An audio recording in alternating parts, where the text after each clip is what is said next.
नमस्कार साथियों, आज हम पढ़ेंगे इस लेक्चर में जो कि है आर्टिकल 13। आर्टिकल 13 बड़ा काम का कॉन्स्टिट्यूशन का। यदि कॉन्स्टिट्यूशन का आर्टिकल 13 आप पढ़ लेते तो आपके आधे क्वेरी तो वैसे सॉल्व हो जाते कॉन्स्टिट्यूशन क्या है। साथ ही साथ जो भी मैं पढ़ाने वाली हूँ वो pre plus main plus interview सब जगह आपको मिलेगा। ठीक है, तो ये हमारी लाइव क्लास की रिकॉर्डिंग है जो कि आपको यूट्यूब पे भी मिलेगी, जो कि हमारे फाउंडेशन बेस में चलती है। तो आइए सभी जने आर्टिकल 13 निकाल लीजिए। जब आप इसको पढ़ने बैठो तो आप एक काम कीजिएगा, अपने साथ है ना वो जरूर लेके बैठिएगा, क्या कहते हैं इसको, बैरेक्ट जरूर लेके बैठेगा, अन्यथा आपको कुछ समझ ही नहीं आएगा हम क्या पढ़ रहे हैं। आर्टिकल 13 कहता है सभी की नजर अपने बैरक के अंदर होनी चाहिए। लॉ इनकंसिस्टेंट विथ और in derogation of the fundamental rights. मूल अधिकारों से असंगत या उनका अल्पीकरण करने वाली विधियों से आप क्या समझते हैं। तो 13 कहते हैं कि भैया हमारा लॉ बन गया, जब हमारे फंडामेंटल राइट्स बन गए, जब फंडामेंटल राइट्स बन गए तो उस केस के अंदर अब क्या होगा। तो बोला कि फंडामेंटल राइट बनने के बाद आपको जब फंडामेंटल राइट प्रोवाइड कर दिए उसके बाद आप ऐसा कोई लॉ बनाएंगे नहीं जो कि आपके फंडामेंटल राइट को क्या करते हैं, इनकंसिस्ट करते हैं। तो क्या लिखा देखो, लॉ इनकंसिस्टेंट विथ और in derogation of the fundamental rights. मूल अधिकारों से असंगत या उनका अल्पीकरण करने वाली विधियां आप नहीं बना सकते। तो इसका सबसे पहला आंसर क्या आएगा कि अब आप इनको नहीं बना सकते। ठीक है, अब आपका सवाल आया कि मैडम हमारा कॉन्स्टिट्यूशन तो आया 1950 में, लेकिन इससे पहले जो लॉ बने हुए और यदि वो इनकंसिस्ट करते हैं तो उसका क्या होगा। तो 13(1) यही कहता है, प्री कॉन्स्टिट्यूशनल लॉ। तो एक काम कीजिए, अपने बैरक के अंदर 13 का जो 1 है उसके ऊपर आप लगाइए एक टाइटल। और क्या टाइटल लगाएंगे, प्री कॉन्स्टिट्यूशनल लॉ। उसका एक टाइटल बना दीजिए, प्री कॉन्स्टिट्यूशनल लॉ। हिंदी वाले आप बना दीजिए संविधान पूर्व विधियां। तो सबसे पहले आपने क्या बनाया, संविधान पूर्व विधियां। तो इन्होंने कहा कि कॉन्स्टिट्यूशन आने से पहले यदि आपके लॉज बने हुए और यदि वो लॉ आपके फंडामेंटल राइट को इनकंसिस्ट करते हैं तो इनकंसिस्टेंसी की तरह क्या हो जाएंगे, वॉइड। देखिए अपने बैरक के अंदर, all laws in force in the territory of India immediately before the commencement of this constitution, insofar as they are inconsistent with the provision of this part. This part means is a fundamental right. To the extent of such inconsistency be void.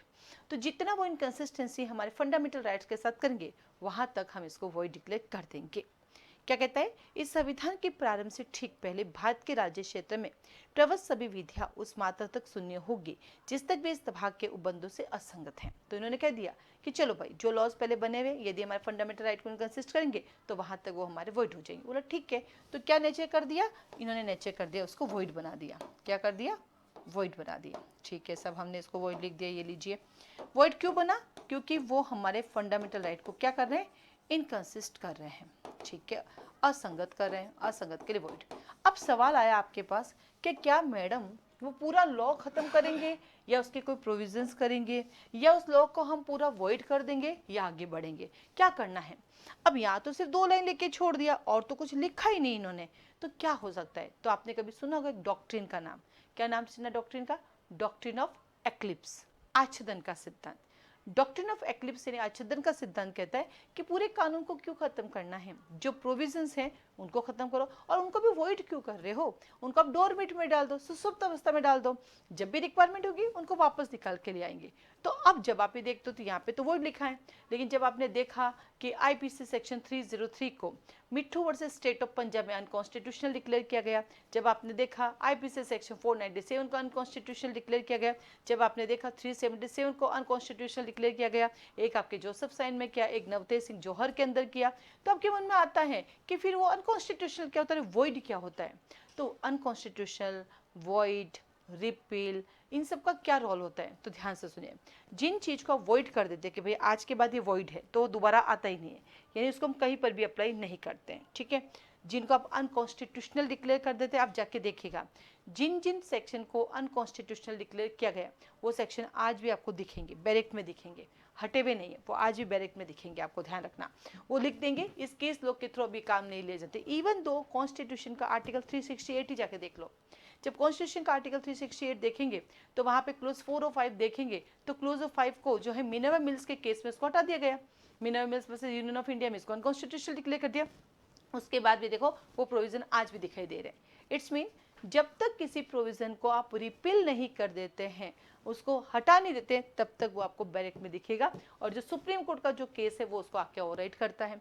लेकिन supreme court अपने judgement को कभी भी बदल सकती है, तो हो सकता है उस सेक्शन को फिर से अपन क्या कर सकते हैं, जिंदा कर सकते हैं। तो आच्छादन का सिद्धांत यानी डॉक्ट्रिन ऑफ एक्लिप्स यही कहता है कि उस लॉ को पूरा खत्म करने की बजाय एक काम कीजिए, आप उसको जो है डोरमेट में डाल दीजिए, क्योंकि देखो जो बने हैं वो पहले बने, फंडामेंटल राइट आपके बाद में आए, तो क्या पता वो प्रोविजन फ्यूचर में कब जरूरत पड़ जाए। तो आइए, तो क्या का पूरे लॉ को खत्म करने की बजाय हमने यहाँ पे एक लगाया डॉक्ट्रिन, लिखो डॉक्ट्रिन ऑफ एक्लिप्स। सभी जने लिखेंगे इसके साथ क्या लगता है, डॉक्ट्रिन ऑफ एक्लिप्स।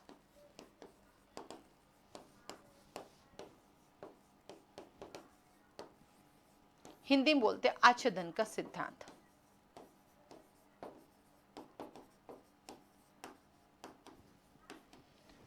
अब जब इस केस को आया तो इस केस को एलोबरेट कौन से इस डॉक्ट्रिन को कौन से केस में एलोबरेट किया गया था, उस केस का नाम लिखो, उसका एक फेमस केस है Bhikaji versus MP 1955। Bhikaji versus MP 1955 के केस में कहा गया है कि हम जो प्रोविजन हमारे फंडामेंटल राइट को इनकंसिस्ट करते हैं, हम उसको सुषुप्त अवस्था में डाल देंगे, डोरमेट में डाल देंगे, और जब जब रिक्वायरमेंट हुई उसको वापस जिंदा कर सकते हैं। फिर आता है हमारे पास आच्छादन का सिद्धांत की बात आती है, तो ये अपन डॉक्ट्रिन ऑफ एक्लिप्स यहाँ पे आके रुक गया। अब चलते हैं आगे चलेंगे तो 13 का 2 कहता है, क्या कहता है 13 का 2, देखिए 13 का 2 कहता है कि हमारे कॉन्स्टिट्यूशन आने के बाद जो भी लॉज बनेंगे, कॉन्स्टिट्यूशन का बाय 1950, उसके बाद क्या बना, लिमिटेशन एक्ट 1963, क्या बोलता है आपके पास एसआरए बना 1963, जेजे एक्ट आपका बाद में बना, डोमेस्टिक वायलेंस बाद में बना, न जाने अनलिमिटेड बने। इसका एक बेस्ट एग्जांपल है आईटी एक्ट, अगर आपको याद होगा, इंफॉर्मेशन टेक्नोलॉजी एक्ट, ये बाद में बना था। इस बाद में बनने पर एक सेक्शन आया था 66A, और 66A कहता है कि किसी की फेसबुक आईडी को क्लिक कर भी नहीं कर सकते हो, वो तो भैया खुद से ही चली जाती है, आपको पता ही नहीं चलता है, जिसको नहीं दिखानी वो ब्लॉक कर दे, बाकी तो खुद से चली गई। ऐसे तो फिर आपके फंडामेंटल राइट का क्या हो गया, वायलेंस हो गया। आपको हर जगह घूमने का अधिकार है, हर चीजें देखने का अधिकार, आप देख ही नहीं सकते, वो तो सीधा ऑफेंस हो जाएगा। तो फाइनली क्या करना पड़ा, तो उस पूरे कानून को खत्म करना होता है। लेकिन उन्होंने कहा पूरे कानून को खत्म मत करो, एक प्रोविजन अगर खराब है तो प्रोविजन को कर दो। तो 13(2) कहता है कि आपके फंडामेंटल राइट्स आने के बाद कोई ऐसा लॉ नहीं बनेगा जो क्या करता है, 2 वर्ड अंडरलाइन कीजिए, जो आपके फंडामेंटल राइट को टेक अवे करता है या ब्रिज करता है। अब क्या बोला कि कोई भी ऐसा लॉ नहीं बनेगा जो कि आपके फंडामेंटल राइट को छीनता है या न्यून करता है। तो क्लोज 2 में लिखो पोस्ट कॉन्स्टिट्यूशनल लॉ, क्या लिखेंगे नंबर 2 में, पोस्ट कॉन्स्टिट्यूशनल लॉ, संविधान पश्चात विधियां, यदि वो आपको टेक अवे करती हैं या आपको अब्रिज करती हैं या तो आपको छीनती हैं या न्यून करती हैं, तो ऐसा कोई लॉ नहीं बनेगा। यदि बनता है तो वो भी वॉइड डिक्लेयर किया जाएगा, उसको भी हटाया जाएगा। और जाके देखिएगा आप आईटी एक्ट के अंदर सेक्शन 66A वहाँ पे रिपील हटा दिया गया है, क्योंकि उसको अनकॉन्स्टिट्यूशनल नहीं किया, उसको वॉइड डिक्लेयर कर दिया है, और जब वॉइड डिक्लेयर कर दिया तो उसको वहाँ से हटा दिया जाता है। तो याद रखना है, जिसको अनकॉन्स्टिट्यूशनल करते हैं वही दिखेगा आपको, बस केस लॉ ओवर राइट करता रहेगा। आप जाके देख लो IPC 303 आज भी है, पर मिट्ठू से स्टेट ऑफ पंजाब में उसको कब का जो है अनकॉन्स्टिट्यूशनल डिक्लेयर किया जा चुका है, ठीक है। 497 आज भी आपको दिखेगा, 377 आज भी आपको दिखेगा, ऐसे बहुत सारे कानून में ऐसी चीजें। तो क्या कहा, उसको हम वॉइड कर देंगे। अब पूरे कानून को तो नहीं किया, एक ही सेक्शन को वॉइड क्यों किया, क्योंकि इसके ऊपर भी एक डॉक्ट्रिन आता है, और उस डॉक्ट्रिन का नाम है डॉक्ट्रिन ऑफ सेवरेबिलिटी। तो आइए लिखो डॉक्ट्रिन ऑफ सेवरेबिलिटी, हिंदी वाले पृथक्करण का सिद्धांत। मैं ये नहीं कह रही हूँ शक्ति पृथक्करण का सिद्धांत नहीं कह रही हूँ, वो अलग है शक्ति पृथक्करण, हम लिखते हैं डॉक्ट्रिन ऑफ सेवरेबिलिटी। एक होता है पृथक्करण का सिद्धांत बेटा, और एक होता है शक्ति पृथक्करण का सिद्धांत। इसके साथ लिखो डॉक्ट्रिन ऑफ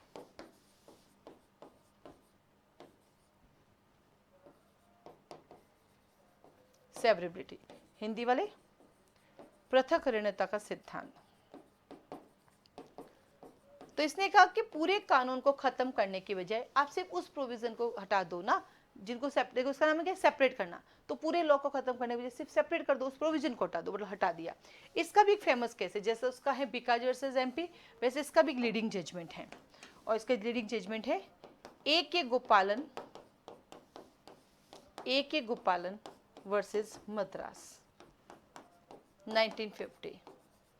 इस केस में भी यही कहा कि पूरे को खत्म करने की बजाय सिर्फ उस प्रोविजन को हटा दो।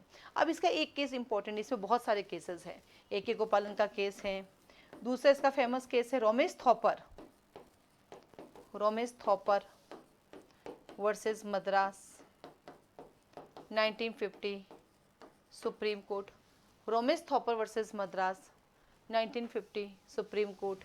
तीसरा इसका केस है RMDC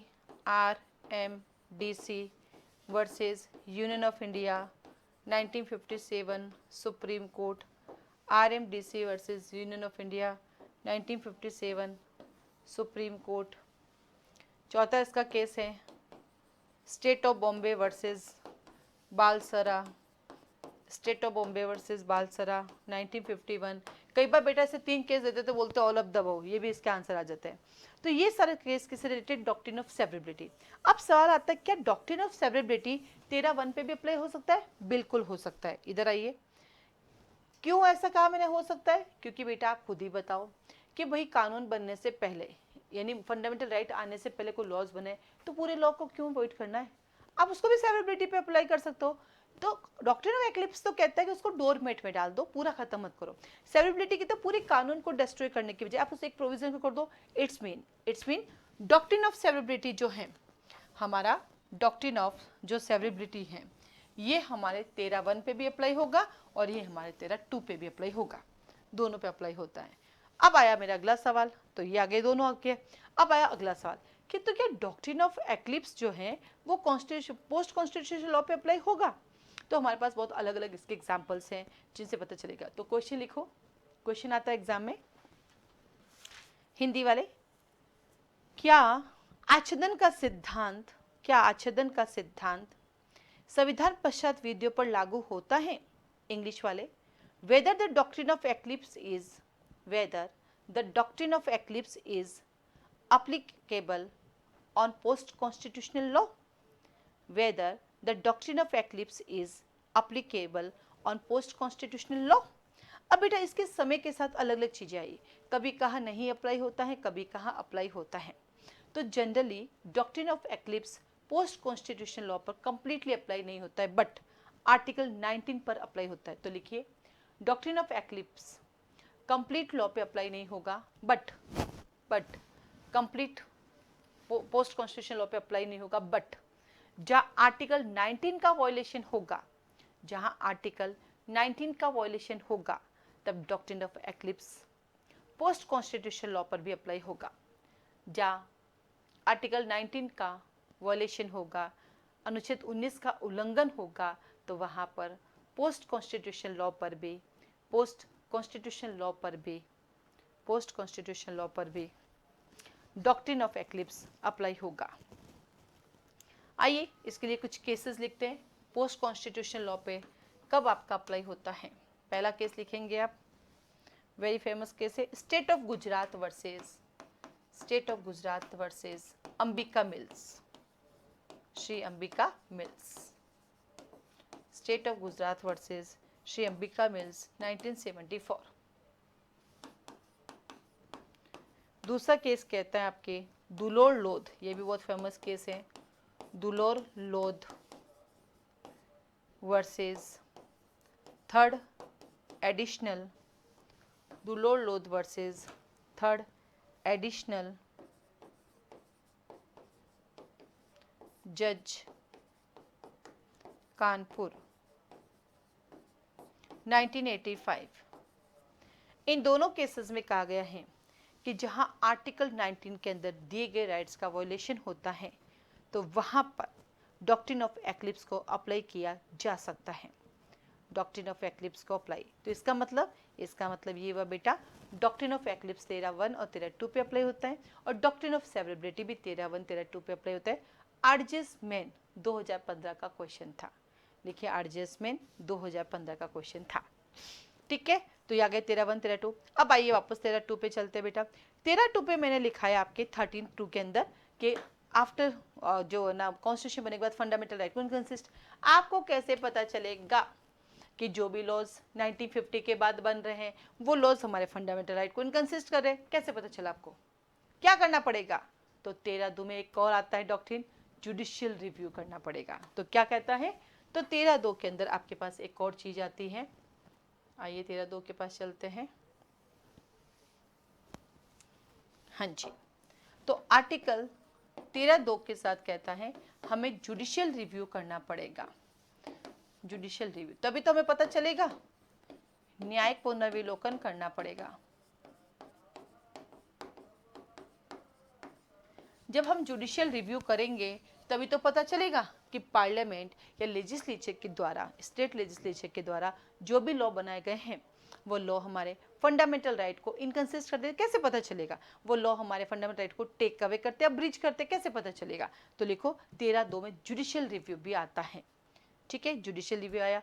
अब आपके मन में एक सवाल पूछती हूँ मैं, 13(2) है जुडिशियल रिव्यू। जब भी हम कॉलेज में पढ़ाई करते हैं कॉन्स्टिट्यूशन की, जुडिशियल रिव्यू बड़ा लंबा चौड़ा भाषण लिखना होता है और सबसे इरिटेशन लगता है इसको। क्यों? क्योंकि उसके बारे में पता नहीं जुडिशियल रिव्यू क्या होता है। जुडिशियल रिव्यू का मीनिंग होता है कि जब कभी भी पार्लियामेंट के द्वारा, स्टेट लेजिस्लेचर के द्वारा लॉ बनाए जाते हैं तो उन लॉ का रिव्यू सुप्रीम कोर्ट और हाई कोर्ट के द्वारा किया जाता है। That is a called judicial review. क्यों किया जाता है? ये देखने के लिए कि जो लॉ बनाए गए हैं क्या ये लॉ कहीं हमारे फंडामेंटल राइट को टेक अवे तो नहीं करता है, अब्रिज तो नहीं करता, छीनता तो नहीं, न्यून नहीं करता। इसको बोलते हैं जुडिशियल रिव्यू। और ये हम कहाँ से लेकर आए हैं इसको? अमेरिका से। यही हमारा प्री का सवाल है, कहाँ से आया? ये हमारा अमेरिका से आया जुडिशियल रिव्यू।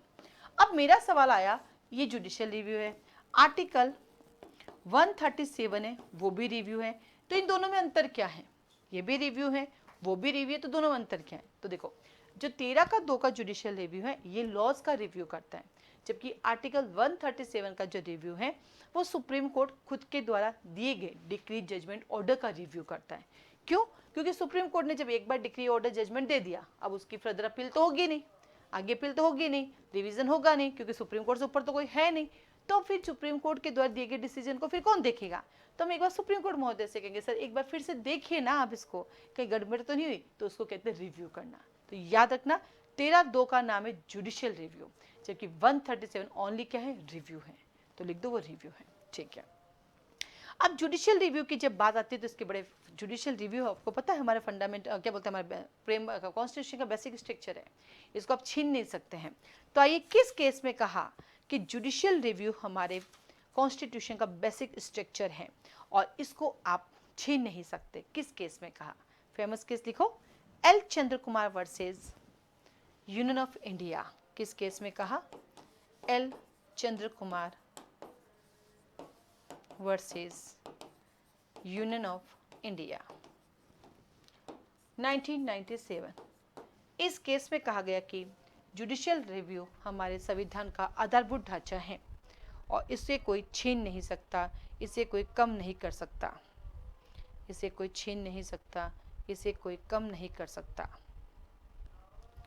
इसे छीन नहीं सकता, कम नहीं कर सकता। लिख दिया, L Chandra Kumar versus Union of India. सीधा पूछते हैं किस केस में कहा गया है कि जुडिशियल रिव्यू हमारा बेसिक स्ट्रक्चर है कॉन्स्टिट्यूशन का। ठीक है, अब जुडिशियल रिव्यू क्यों आया, कैसे आया, कहाँ से आया, आइए इसके बारे में, क्योंकि जुडिशियल रिव्यू अपने आप एक सेपरेट क्वेश्चन बनता है। तो आइए जुडिशियल रिव्यू पे कुछ केसेस लिखते हैं, डॉक्ट्रिन के ऊपर भी केसेस आते हैं, क्वेश्चन आते हैं ना।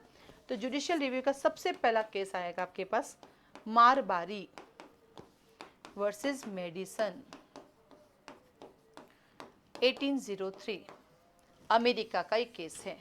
मैं इसको याद के बारी बारी से मार फिर दवाई दे दे। मेडिसिन मतलब दवाई लेना, तो पहले ठोको फिर दवाई लो। तो मारबारी वर्सेस मेडिसिन, 1803। लिखो जस्टिस मार्शल, ये नेट के एग्जाम में अक्सर आता रहता है, जस्टिस मार्शल। जहां पर रिटन कॉन्स्टिट्यूशन होगा वहां पे जुडिशियल रिव्यू का प्रोविजन होता है, जहां पर रिटन कॉन्स्टिट्यूशन होगा वहां पे जुडिशियल रिव्यू होता है। ठीक है, केस नंबर 2। फिर आया हमारे एक एक गोपालन साहब, हर जगह मिलेंगे आपको, एक एक गोपालन वर्सेस मद्रास। कुछ केसेस हमें हर जगह मिलेंगे, ध्यान रखना, क्योंकि एक एक केसेस से बहुत सारी फाइंडिंग आती हैं। एक एक गोपालन वर्सेस स्टेट ऑफ मद्रास, 1950।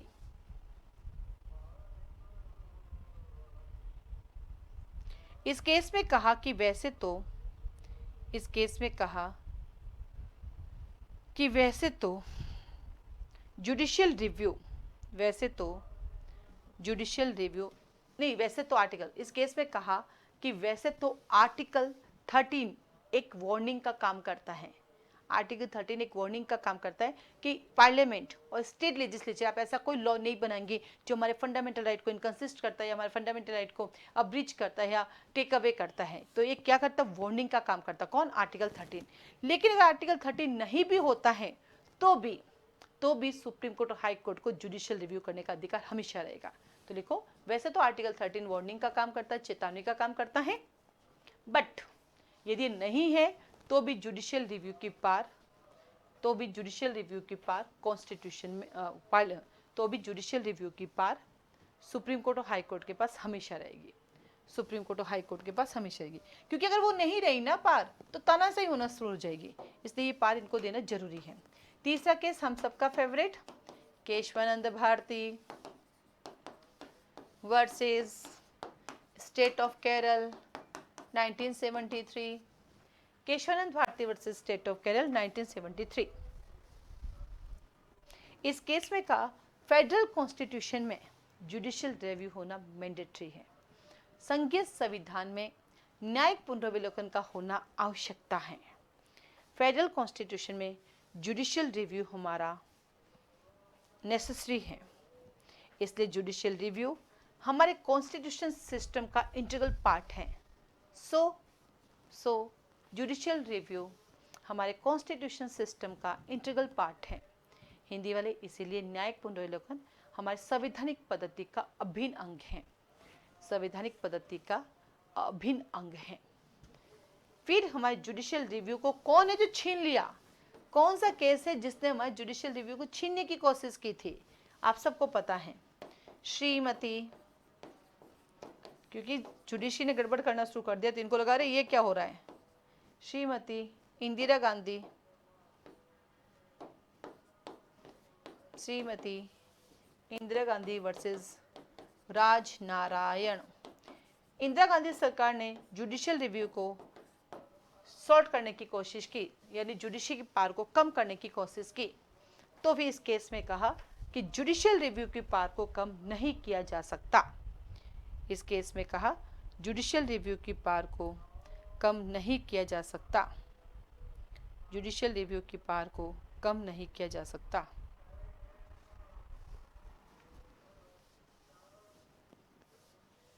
ठीक है,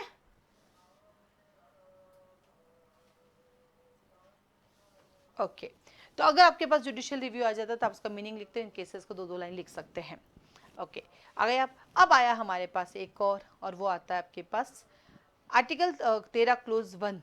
आर्टिकल 13 क्लोज 1 क्या भूतलक्षी है या भविष्य लक्षी, रेट्रोस्पेक्टिव होगा या प्रोस्पेक्टिव होगा? तो आइए आर्टिकल 13 क्लोज 1 पे वापस आ जाइए। आर्टिकल 13 क्लोज 1 कहता है कि ये भविष्य लक्षी है, ये प्रोस्पेक्टिव है। Article 13 close 1 rule of prospective ruling किस केस में कहा गया है कि आर्टिकल 13 क्लोज 1 प्रोस्पेक्टिव रूलिंग की बात करता है, भविष्य लक्षी सिद्धांत की बात करता है। ये हम इंटरप्रिटेशन में भी पढ़ते हैं। किस केस में कहा गया है? Famous case Golaknath versus state of Punjab. देखो, Golaknath versus state of Punjab 1965। Golaknath versus state of Punjab 1965। और ये हम यहाँ पर भी पढ़ते हैं और ये हम क्या पढ़ते हैं वहाँ इंटरप्रिटेशन में भी पढ़ते हैं। 1965 एक 67 है बेटा, Golaknath versus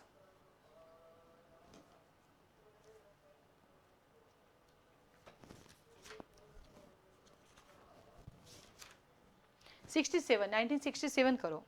Golaknath versus state of Punjab 1967 है, 1967।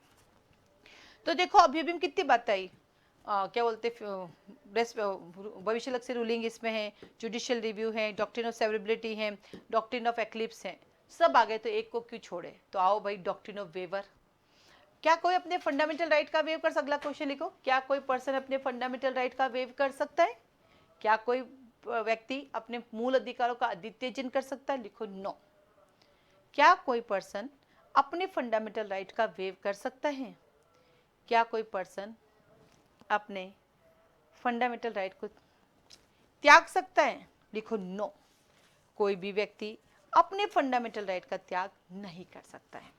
प्री का क्वेश्चन है, आप अपने इंडिया में रहना है तो फंडामेंटल राइट का आप त्याग नहीं कर सकते। आप कहते हो नहीं चाहिए मुझे सरकारी सुविधा, हटा दीजिए मेरे घर के आगे से सड़क, नहीं चाहिए मुझे एनवायरमेंट, नहीं चाहिए पानी, हटा दो, ऐसा थोड़ी हो सकता है। आप यहाँ रहोगे, चाहे यूज करो चाहे नहीं करो, आपको टैक्स तो पे करना पड़ेगा। तो कोई भी अपने फंडामेंटल राइट का त्याग नहीं कर सकता, तो ड्यूटीज भी नहीं छोड़ सकता। फेमस केस लिखो,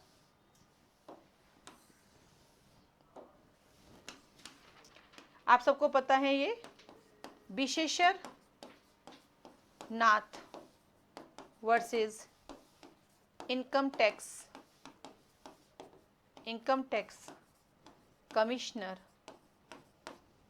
1959। विशेषर नाथ वर्सेस इनकम टैक्स कमिश्नर 1959। इस केस में कहा गया है कि कोई भी पर्सन अपने फंडामेंटल राइट का वेव नहीं कर सकता है, कोई भी व्यक्ति अपने मूल अधिकारों का त्याग नहीं कर सकता है, मूल अधिकारों का त्याग नहीं कर सकता है, कोई भी पर्सन अपने मूल अधिकारों का त्याग नहीं कर सकता है।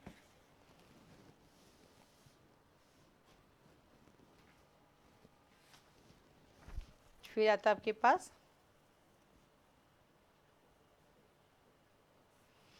आइए कुछ रिसेंट जजमेंट भी लिखते हैं, ये तो सदियों से चला आ रहे जजमेंट है। आइए आर्टिकल 13 के साथ कुछ स्पेशल भी लिखते हैं। आर्टिकल 13 क्लोज 2 के साथ लिखेंगे एक और अब रिसेंट जजमेंट लिखेंगे। Article 13 close 2, Renu and others versus district एवं सत्र न्यायाधीश, डिस्ट्रिक्ट एवं सत्र न्यायाधीश 30,000 एंड अदर्स 2014।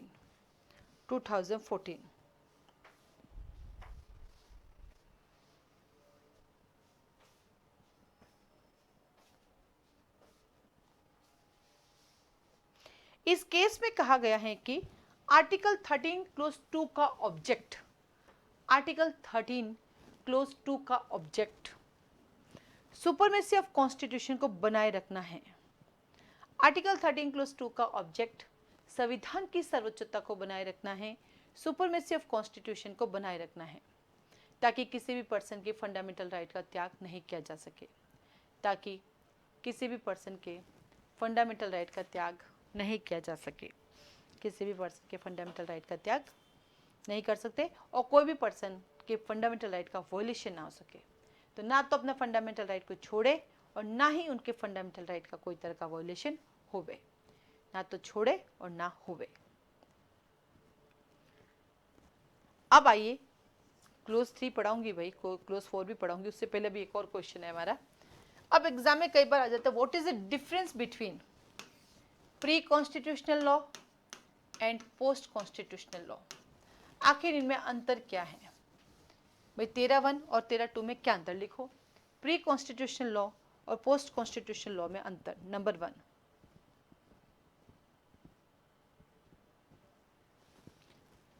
तो प्री कॉन्स्टिट्यूशनल लॉ एब इनिशियो वैलिड होती है, और देन आफ्टर जब वो फंडामेंटल राइट को इनकंसिस्ट करती है तो वॉइड हो जाती है। प्री कॉन्स्टिट्यूशनल लॉ एब इनिशियो वैलिड होती है, और देन आफ्टर जब वो फंडामेंटल राइट को इनकंसिस्ट करती है तो वॉइड हो जाती है। हिंदी वाले, संविधान पूर्व विधियां प्रारंभ से वैध होती हैं, संविधान पूर्व विधियां प्रारंभ से वैध होती हैं, और जब वे मूल अधिकार से असंगत होती है तो शून्य हो जाती है। जबकि पोस्ट कॉन्स्टिट्यूशनल लॉ यदि वे फंडामेंटल राइट को टेक अवे करती हैं या अब्रिज करती हैं तो एब इनिशियो वॉइड होगी। तो लिखो पोस्ट कॉन्स्टिट्यूशनल लॉ एब इनिशियो वॉइड होती है, एब इनिशियो वॉइड होती है यदि वे हमारे फंडामेंटल राइट को अब्रिज करती है या इनकंसिस्ट करती हैं, अब्रिज करती है या इनकंसिस्ट करती हैं। हिंदी वाले, संविधान पश्चात विधियां प्रारंभ से ही शून्य होती हैं जब वे हमारे मूल अधिकारों को छीनती हैं या कम करती हैं। प्रारंभ से ही शून्य होती हैं जब वे हमारे मूल अधिकारों को छीनती हैं या कम करती हैं। Number 2, pre constitutional law.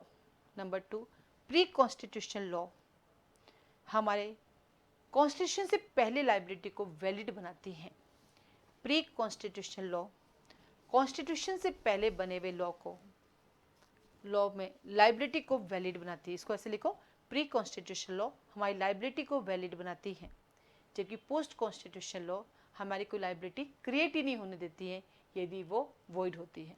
तो प्री कॉन्स्टिट्यूशनल लॉ हमारी लाइबिलिटी को वैलिड बनाती है, जबकि पोस्ट कॉन्स्टिट्यूशन लॉ यदि वो एब इनिशियो वॉइड है तो कोई लाइबिलिटी क्रिएट ही नहीं करती है। पोस्ट कॉन्स्टिट्यूशनल लॉ कोई लाइबिलिटी क्रिएट ही नहीं करती है। पोस्ट कॉन्स्टिट्यूशनल लॉ कोई लाइबिलिटी क्रिएट ही नहीं करती है। Number 3, pre constitutional law doctrine of eclipse के थ्रू किसी प्रोविजन को मारती नहीं है, सिर्फ डोरमेट में डालती है। Pre constitutional law doctrine of eclipse किसी प्रोविजन को डेथ नहीं करती है, उसको वॉइड नहीं करती है, उसको डोरमेट में डाल देती है, सुषुप्त अवस्था में डाल देती है। तो प्री कॉन्स्टिट्यूशनल लॉ में सभी प्रोविजन को वॉइड डिक्लेयर करना जरूरी नहीं है, उनको सुषुप्त अवस्था में डाल देते हैं। जबकि पोस्ट कॉन्स्टिट्यूशनल लॉ वो वॉइड ही होंगे, आप उनको डोरमेट में नहीं डाल सकते हैं। बट पोस्ट कॉन्स्टिट्यूशनल लॉ में यदि कोई प्रोविजन हमारे फंडामेंटल राइट को इनकंसिस्ट अब्रीज कर दे तो उनको सीधा वॉइड डिक्लेयर करेंगे। तो क्या कहेंगे, post constitution law direct void होते हैं, उनको डोरमेट में डालने की आवश्यकता नहीं होती है, उन्हें डोरमेट में डालने की आवश्यकता नहीं होती है। ठीक है, तो ये भी एग्जाम पूछ सकते हैं, प्री कॉन्स्टिट्यूशन लॉ और पोस्ट कॉन्स्टिट्यूशन लॉ में क्या डिफरेंस है, तो आप अच्छे से डिफरेंस लिख के आ सकते हैं। देन आता है आपके पास, अब आ जाइए 13 के 3 के पास। अब भैया लॉ की डेफिनेशन भी तो पढ़नी है हमें, तो ये 13 का 3 कहता है लॉ की डेफिनेशन। तो लॉ की यहाँ पे 2 डेफिनेशन दी गई, पहला लॉ एंड दूसरा लॉ इन फोर्स। विधि के अंतर्गत भारत के राज्य क्षेत्र में विधि का बल रखने वाली कोई भी अध्यादेश, आदेश, उपविधि, नियम, विनियम, अधिसूचना, रूढ़ि, प्रथा आती है। अंडरलाइन कीजिए, प्री का क्वेश्चन है, लॉ में क्या इंक्लूड है, include any ordinance, order, by law, rule, regulation, notification, custom usages having in the territory of India in the force of law. अगर एग्जाम में क्वेश्चन आए लॉ में क्या इंक्लूड है, number A ordinance, B order, C custom, D all of the above. आपको लगेगा custom law थोड़ी है, आपको लगेगा फिर तो ऑर्डिनेंस ही होगा, क्योंकि ऑर्डर लॉ थोड़ी है, ऑर्डर तो ऑर्डर होता है। तो आप क्या लिख के आओगे, सिर्फ ऑर्डिनेंस, अध्यादेश, क्योंकि आपके दिमाग में यही है कि हाँ प्रेसिडेंट ऑर्डिनेंस बनाता है और गवर्नर बनाता है, तो आप करके ही नहीं आओगे, ये गड़बड़े होती है। तो लिखो very important for pre exam.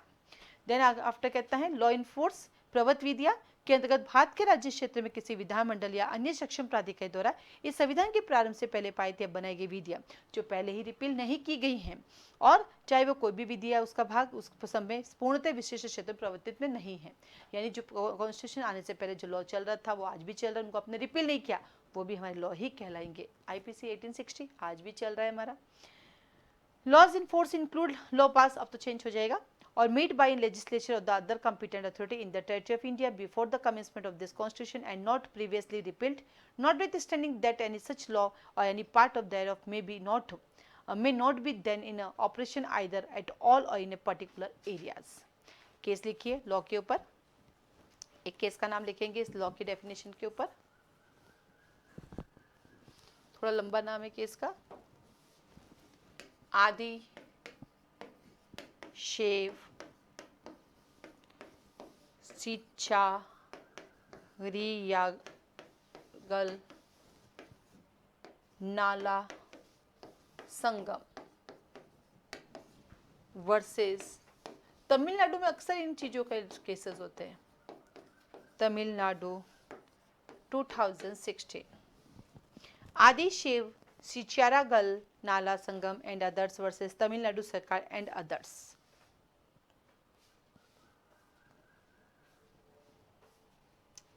इस केस में कहा गया है कि क्लोज 3 के अंतर्गत लॉ के अंदर, इस केस में कहा गया है कि क्लोज 3 के अंदर लॉ के अंदर वही ऑर्डिनेंस, रेगुलेशन, कस्टम और यूजेस इंक्लूड होते हैं, कस्टम और यूजेस इंक्लूड होते हैं।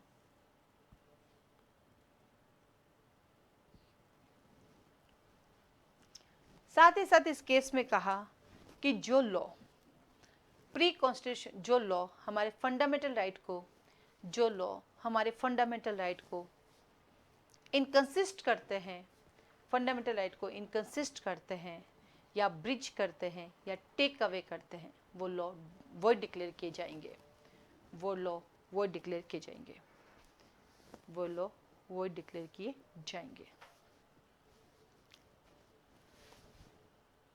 ठीक है, आगे सुनो मेरी बात। अब मेरे को बताओ एक बात तुम, कि ये जो हमारे क्या बोलते हैं 2 हैं, 13 का 2 है, इस 13 का 2 को आप कैसे बताओगे कि साहब ये लॉ गलत बने हुए, पार्लियामेंट ने लॉ गलत बनाया, लेजिस्लेचर गलत, तो आपको क्या उठाना पड़ेगा, पर्दा उठाना पड़ेगा कि आपके लॉ गलत है। तो इसके ऊपर एक डॉक्ट्रिन है, तो लिखो 13(2) में लिखो एक डॉक्ट्रिन है पर्दा उठाना, लिखो पर्दा उठाना, doctrine of lifting the well. आओ 13(2) में पर्दा उठाना भी एक डॉक्ट्रिन माना जाता है, doctrine of lifting the well.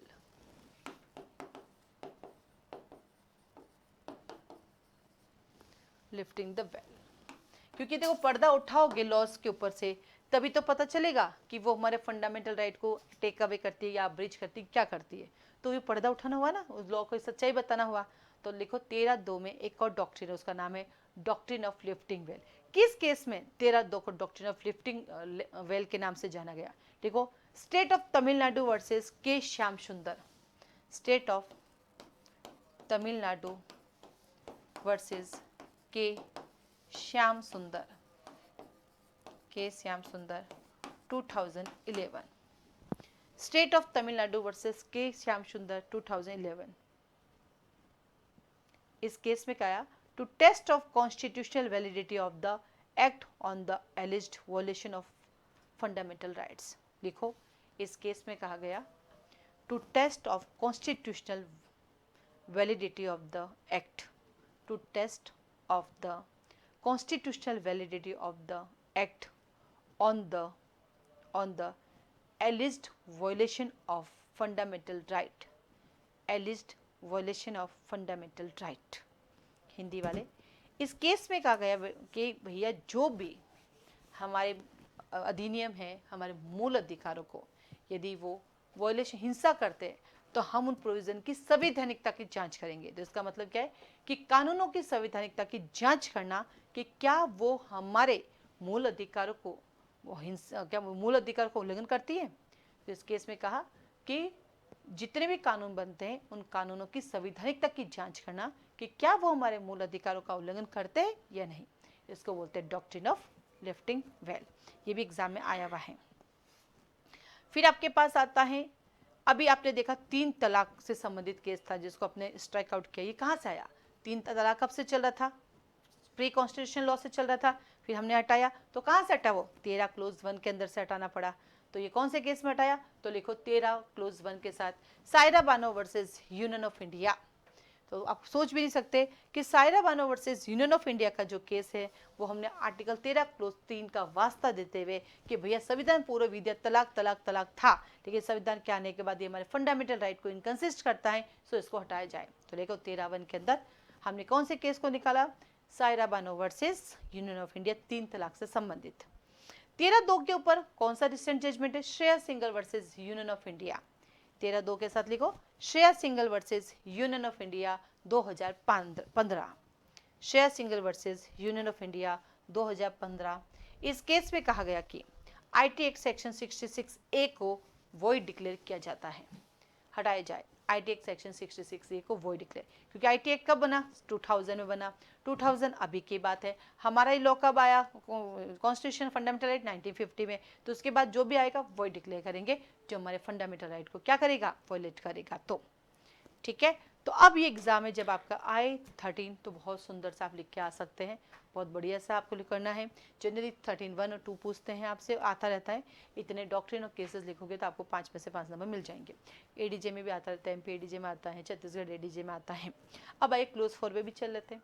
Close 4 कब जोड़ा गया? प्री का क्वेश्चन है, तो लिखो क्लोज 4 को 24th अमेंडमेंट 1971 में जोड़ा गया। कई बार प्री में आ चुका है।